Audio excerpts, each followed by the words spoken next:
விருதுநகர் மாவட்டம் காரியாபட்டி அருகே முறையான கால்வாய் வசதி இல்லாததால் கண்மாய் தண்ணீர் விளைநிலங்களுக்குள் புகுந்து பயிர்கள் நாசமடைவதாக விவசாயிகள் வேதனை தெரிவித்துள்ளனர்.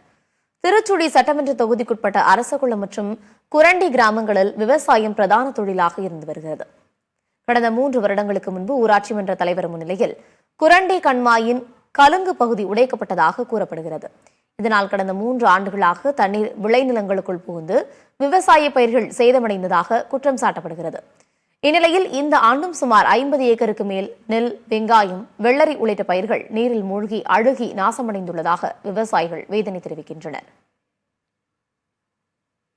எங்கள் ஊர் கம்மா கலுங்க உடைச்சதுனால எங்கள் விவசாயம் எல்லாம் பாதிக்குது.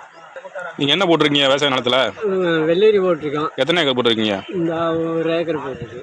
என்ன ஆச்சு வெள்ளரி போறேன்? இந்த பழுத்து போய் கிடக்கணும். ஏன் கலுங்க உடைச்சிருக்காங்க? அவங்களுக்கு இப்போ அவங்க பொழப்புக்காக அவங்க உடைக்கிறாங்க. அவர் கமிஷனர் தான் உடைச்சவர். போறதுக்கு என் காட்டிலே போய் வீட்டுக்கு போறதா தூம்பு வச்சிருந்தேன். ஆமா, அவங்க வச்சு தரம்னு சொன்னாங்க.